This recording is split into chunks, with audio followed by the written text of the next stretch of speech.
Hello students, आज हम देखेंगे कंपनियों के आंतरिक पुनर्निर्माण का तीसरा तरीका। कंपनियों के सदस्यों, ऋण पत्रधारियों एवं लेनदारों के साथ में अनुविनियसन की योजना। देखिएगा स्टूडेंट्स, कभी कभी क्या होता है, कंपनी की स्थिति आर्थिक रूप से इतनी कमज़ोर हो चुकी होती है और कंपनी की सारी पूंजी जो है डूब चुकी होती है, जिसमें केवल कंपनी के इक्विटी अंशधारियों और पूर्वाधिकार अंशधारियों के द्वारा जो कुछ भी त्याग किया जाता है उससे कंपनी को पुनर्जीवित करना, उसे चलाना संभव नहीं होता। ऐसी स्थिति के अंदर कंपनी के अंशधारी, ऋण पत्रधारी एवं लेनदार ये सभी आपसी सहमति से एक योजना बनाते हैं, जिसके अंदर उन सभी हानियों को अपलिखित किया जाता है जो कि चिट्ठी में दिखाई गई है। इसके अंदर सभी के द्वारा जो है वो त्याग किया जाता है और कंपनी को सुचारू रूप से संचालन के लिए एक योजना बनाई जाती है। स्टूडेंट्स, इसके संबंध में आज हम एक प्रश्न देख रहे हैं। प्रश्न जो है वो इस प्रकार से है। 31 दिसंबर 2019 को हमें एक बैलेंस शीट जो है वो एक्सेल लिमिटेड की बैलेंस शीट हमें दे रखी है। बैलेंस शीट जो है वो इस प्रकार से हमें दी गई है। इसके अंदर इक्विटी एंड लायबिलिटी साइड हमें दे रखा है। इक्विटी एंड लायबिलिटी साइड के अंदर पहले शेयर होल्डर फंड दिया गया है। शेयर होल्डर फंड में issued and subscribe capital fully paid up capital है, जिसमें 64,006% preference shares of ₹10 is fully paid up 6,40,000 के, 1,92,000 equity share of ₹5 is fully paid up 9,60,000 के। रिजर्व एंड सरप्लस के अंदर जनरल रिजर्व हमें दे रखा है 3,200 का। And statement of profit and loss account दे रखा है, जो कि लॉस है हमारा, ब्रैकेट में दे रखा है 2,88,000 का। नॉन करंट लाइबिलिटीज़ में लॉन्ग टर्म बोरोइंग्स में हमें दे रखा है, पहले सिक्योर लोन में है डिबेंचर्स। डिबेंचर्स का हमें दे रखा है 3,84,000 रुपीज़ के। करंट लाइबिलिटीज़ के अंदर ट्रेड पेबल्स में सन्ड्री क्रेडिटर्स हमें दे रखे हैं 6,40,000 रुपीज़ के। इस तरह से ये बैलेंस शीट आ गई हमारे 23,39,200 की। एसेट साइड में नॉन करंट एसेट्स में फिक्स एसेट्स में भी टेंजिबल एसेट्स में लैंड और बिल्डिंग और प्लांट एंड मशीनरी है। लैंड एंड बिल्डिंग जो है वो हमें दे रखा है 7,68,000 रुपीज़ की। प्लांट एंड मशीनरी 7,20,000 रुपीज़ की। इंटेंजिबल एसेट्स में गुडविल हमें दे रखा है 4,48,000 रुपीज़ का। उसके पश्चात दे रखा करंट एसेट्स में इन्वेंट्रीज दे रखा हमें 1,28,000 रुपीज़ का। बिल्स रिसीवर्स दिया गया है हमें 64,000 रुपीज़ के। डेटर्स दिए गए हैं 1,92,000 के। और कैश एंड इक्विवेलेंट जो कैश में कैश इन हैंड हमें दे रखा है 19,200 का, ये हमें दे रखा है। इस तरह से बैलेंस शीट का टोटल ये हो गया हमारा 23,39,200 का। अब स्टूडेंट्स, इसके बाद में हमें अदर इन्फॉर्मेशंस जो दे रखी है, जिसके आधार से कंपनी का पुनः निर्माण जो है वो किया जा रहा है, उसके संबंध में जो सूचनाएं दे रखी हैं। संपत्तियों के पुनर्मूल्यांकन करने पर यह ज्ञात हुआ कि ख्याति का मूल्य 0 है और अन्य संपत्तियाँ निम्नलिखित सीमा तक अधिक मूल्यांकित की गई हैं। भूमि व भवन 1,28,000 रुपये से, प्लांट एंड मशीनरी 1,76,000 रुपये से, संदिग्ध ऋणों के लिए 16,000 रुपये का आयोजन आवश्यक समझा गया है। 1 अप्रैल 2019 को पुनः निर्माण की योजना जो ट्रिब्यूनल के द्वारा स्वीकृत की गई है वो निम्न प्रकार से है। लेनदार अपने दावों के 50% के लिए 6% वाले ऋण पत्र लेना स्वीकार किए। शेष राशि का इस तिथि के 6 माह पश्चात नकद में भुगतान किया जाएगा। प्रत्येक पूर्वाधिकार अंश को 5 रुपये तक कम करना है, अंशतः प्रदत्त है। ये प्रत्येक इक्विटी अंश को 1 रुपये तक कम करना है, अंशतः प्रदत्त। संपत्तियों को पुनर्मूल्यांकित मूल्यों के अंकों तक कम करना है तथा लाभानी खाते के विवरण के ऋणात्मक शेष को अपलिखित करना है। यह योजना को प्रभावी बनाने के लिए जनरल प्रविष्टियाँ और कंपनी की बैलेंस शीट देनी है। स्टूडेंट्स, इस प्रकार से देखिएगा, जो प्रश्न हमें दे रखा है उसके अंदर संपत्तियां अधिक मूल्यांकित की गई हैं, उनको हमें सही मूल्य पर लाना है। गुडविल जो है पुस्तकों में दिखाई रखी है, उसको हमें राइट ऑफ करना है। और इस योजना के लिए अंशों के मूल्यों में कमी की जा रही है, लेकिन ये अंश जो है हमें वो कौन से करने हैं, पार्टली पेड अप अंशों में इनको हमें बदलना है। अब देखिएगा हम इसके संबंध में जो जर्नल एंट्रीज बनाएंगे। जर्नल एंट्रीज के अंदर सबसे पहले हमें कहा गया है इसके अंदर कि जो पुण्य लेनदार हैं वो अपने दावों के 50% के लिए 6% ऋण पत्र लेना स्वीकार कर रहे हैं।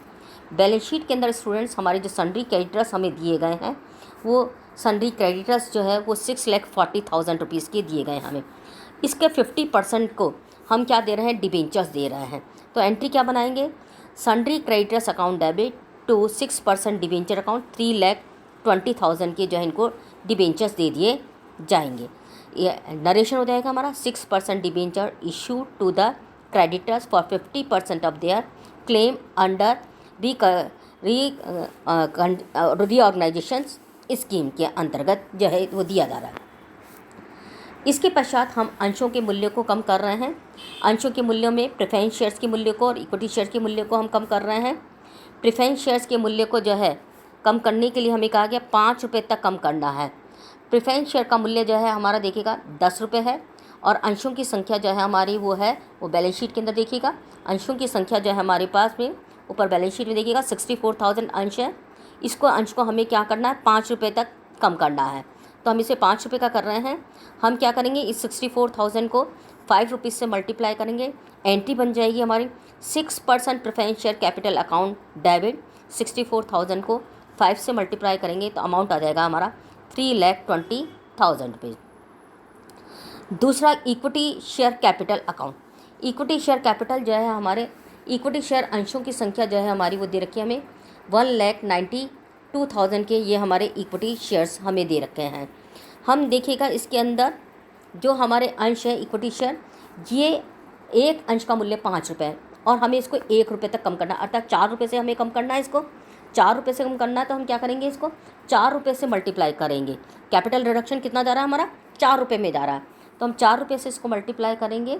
4 रुपये से जब हम इसको मल्टीप्लाई करेंगे तो अमाउंट आ जाएगा हमारा 7,68,000। स्टूडेंट यहाँ अंश के मूल्यों के अंदर हम क्या देखिएगा, इनके अंकित मूल्य में परिवर्तन नहीं कर रहे। हम यहाँ पर क्या कर रहे हैं, जो हमने राशि प्राप्त कर ली है उस राशि से हम इसे क्या कर रहे हैं, पार्टली पेड अप कर रहे हैं।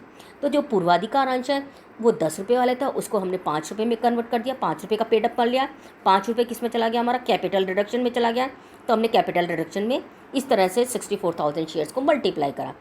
इक्विटी शेयर्स जो हमारा 5 रुपये का था उसको 1 रुपये तक कम करा, मतलब 4 रुपये हमारा कैपिटल रिडक्शन में चला गया। तो 4 रुपये से जो है हम इसके अंदर डाल रहे हैं 7,68,000। टोटल कैपिटल रिडक्शन हमारे पास में आ जाएगा 10,88,000 रुपीज़ का। नरेशन हो जाएगा हमारा paid up value of preference shares and equity share reduce under the reorganisation scheme के अंदर इसको कर दिया जाएगा। अब इसके बाद में हाँ स्टूडेंट्स हमारे पास बैलेंस शीट देखिएगा। बैलेंस शीट के अंदर जो है हमारे पास में क्या दे रखा है, जनरल रिजर्व दे रखा है। जनरल रिजर्व को भी हम कैपिटल रिडक्शन में ट्रांसफ़र करेंगे। एंट्री हो जाएगी हमारी general reserve account debit to capital reduction account 3,200 का। अब टोटल कैपिटल रिडक्शन हमारे पास में कितना आ गया है, टोटल कैपिटल रिडक्शन जो आ गया है इसका हम सबका ऊपर जो हमारे हो रखा है हमारे पास में 10,88,000 ये आ गया है, प्लस 3,200 कर देंगे तो टोटल आ गया 10,91,200।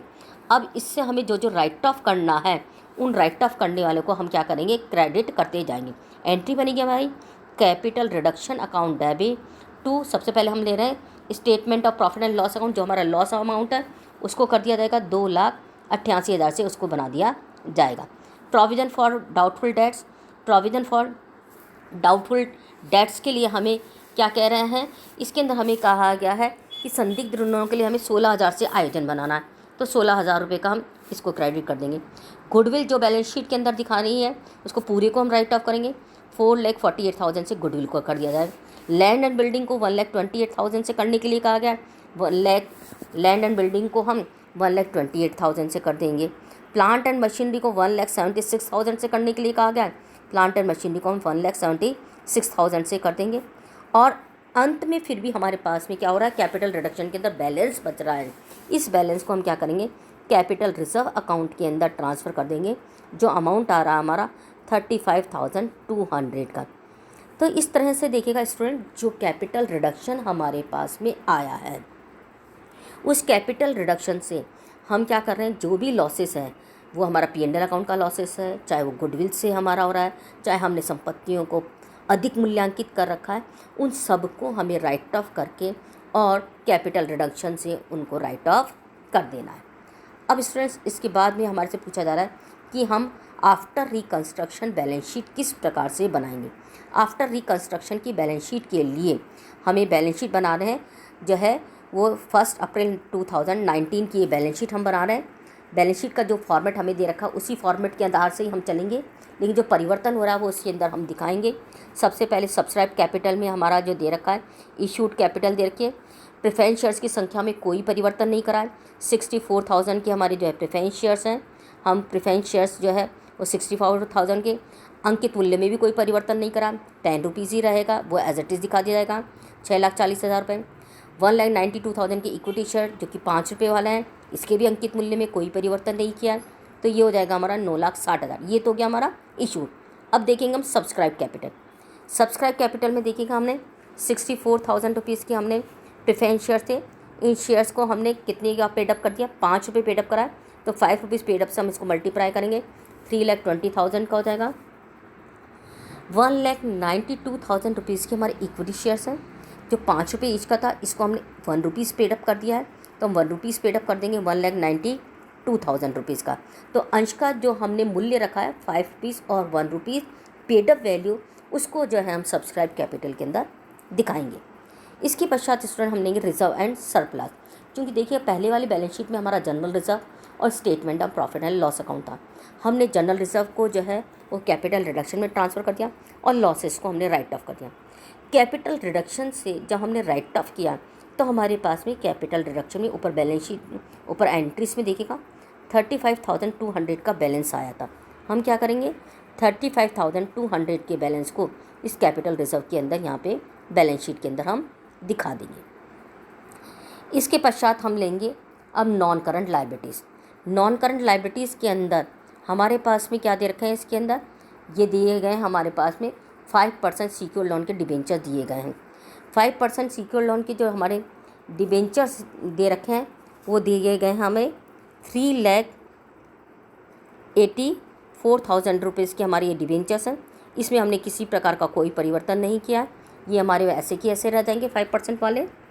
दूसरे हमने क्या करा है इसके अंदर कि जो हमारे क्रेडिटर्स थे उन क्रेडिटर्स को हमने दावा जो है वो क्या करा, 50% तक का कम करा था, और इसके बदले में हमने क्या दिया था उनको 6% वाले नए डिबेंचर्स दिए थे, जिसके लिए हमने एक एंट्री स्टूडेंट्स ऊपर बनाई थी, फर्स्ट एंट्री जो बनाई थी। अब वो 6% डिबेंचर्स जो है वो यहाँ पर बैलेंस शीट के अंदर जो है वो दिखा दिए जाएंगे। तो स्टूडेंट दो हमारे पास में यहाँ पे डिबेंचर्स हो गए, एक 6% वाले और एक 5% वाले, दोनों ही डिबेंचर्स को यहाँ पर दिखा दिया जाएगा। इसके बाद में करंट लायबिलिटीज़ में हमारे पास में थे सन्ड्री क्रेडिटर्स, जो कि हमारे 6,40,000 के थे। हमने इनका 50% का पेमेंट जो है वो डिबेंचर में कन्वर्ट करके कर दिया, तो हम ऊपर दिखा दिया हमने। अभी शेष 50% और बचे, जिसका पेमेंट हमें क्या करना है वो 6 महीने बाद में करना, अभी नहीं करना, तो हम 6 महीने बाद करेंगे। तो अभी ये क्या होंगे, हमारे 3,20,000 के जो हमारे सन्ड्री क्रेडिटर्स हैं उनको हम as it is balance sheet के अंदर दिखा देंगे। तो इस तरह से ये बैलेंस शीट जो है वो हमारी इसके अंदर लायबिलिटी साइड बनेगा। अब हम देखेंगे इसका एसेट साइड। एसेट साइड के अंदर फिक्स एसेट्स में टेंजिबल एसेट्स में, टेंजिबल एसेट्स में हमारी क्या थी, land and building. Land and building के अंदर हमारा अमाउंट जो पुरानी बैलेंस शीट है देखिएगा उसके अंदर हमने दे रखा है 7,68,000 का, उसको हमने कम करा है यहाँ पे 1,28,000 से ऊपर राइट ऑफ करा है। देखिएगा एंट्री के अंदर हम 1,28,000 से इसको कम कर देंगे तो हमारा मूल्य बचेगा 6,40,000 का। दूसरा प्लांट एंड मशीनरी जो कि हमारे को दिखा रखा है इसके अंदर 7,20,000 का, इसको हमने रिड्यूस करा 1,76,000 रुपीज़ से हमने इसको कम करा है, तो ये हम दिखा देंगे यहाँ पे 5,44,000 रुपीज़ को इसको दिखा दिया जाएगा। इसके पश्चात स्टूडेंट्स हमने दिखा रखा है यहाँ पे इंटेंजिबल एसेट्स में गुडविल, जिसको हम राइट ऑफ कर चुके हैं बैलेंस शीट के अंदर, अब उसको नहीं दिखाएंगे। अब करंट एसेट्स, करंट एसेट्स में स्टॉक है स्टॉक में किसी प्रकार का कोई परिवर्तन नहीं है, 1,28,000 का दिखाया जाएगा। स्टॉक के बाद में हमारे को दे रखा है इसके अंदर ट्रेड रिसीवल्स के अंदर हमारे पास में डेटर्स जो हैं वो डेटर्स हमारे को दे रखे हैं 1,92,000 के। 1,92,000 में से हमने 16,000 का क्या बनाया, प्रोविज़न बनाया। तो 16,000 की प्रोविज़न को इसके अंदर दिखा दिया, लेस कर दिया जाएगा और लेस करके और अमाउंट जो बैलेंस बचेगा 1,76,000 को वो दिखा दिया जाएगा। BR हमारे 64,000 रुपीज़ के थे, कोई परिवर्तन नहीं किया है, कोई प्रोविज़न नहीं बनाया। 64,000 रुपीज़ की BR को हम एज इट इज़ दिखा देंगे। इसके बाद में हमारा कैश इन हैंड है। कैश इन हैंड के अंदर भी देखिएगा स्टूडेंट्स, हमारा यहाँ पे कोई परिवर्तन नहीं हुआ। कैश से संबंधित हमने कोई एंट्री यहाँ पे नहीं बनाई है, तो कैश इन हैंड के अंदर भी हमारा जो है वो कोई परिवर्तन नहीं होगा। तो देखिएगा एसेट साइड में क्या करा हमने, लैंड एंड बिल्डिंग को हमने कम करा है 1,28,000 से। प्लांट एंड मशीनरी को हमने कम करा है 1,76,000 से। डेटर्स के अंदर हमने प्रोविज़न बनाया 16,000 से। और इस तरह से ये चेंजेस करके और हमने ये बैलेंस शीट के अंदर एंट्रीज कर दिए। टोटल जो बैलेंस शीट का आ जाएगा वो आ जाएगा हमारा 15,71,200 जो है ये बैलेंस शीट का हमारा टोटल कर दिया जाएगा। तो इस प्रकार से जो है हम ये एंट्री शीट्स के अंदर बनाएंगे। और जब हमें ये लेनदारों का 6 महीने बाद जब हमें पेमेंट करने होगा तब हम क्या करेंगे, इसका 3,20,000 का जो है वो पेमेंट कर दिया जाएगा। तो इस योजना के अंतर्गत देखिएगा स्टूडेंट, ऋण पत्रधारियों से भी हमने क्या करा है, इसके अंदर जो है सहयोग मांगा है कि आप अपना जो है वो परिवर्तन कर लीजिएगा। इसके अंदर उन्होंने जो है अपने रूप को परिवर्तन करके और उसके लिए डिबेंचर्स दे लिए हैं। उनको कुछ समय के लिए हमने उनके पेमेंट को जो है रोक दिया गया है, क्रेडिटर्स के पेमेंट को वो परिवर्तन कर दिया गया है। तो सभी के सहयोग से इस योजना को जो है वो लागू किया जा रहा है और इस प्रकार से यह इंटरनल रिकंस्ट्रक्शन करके कंपनी का आंतरिक पुनः निर्माण करके और कंपनी को पुनः जो है वो चलाने के योग्य बनाया जा रहा है। Thank you students.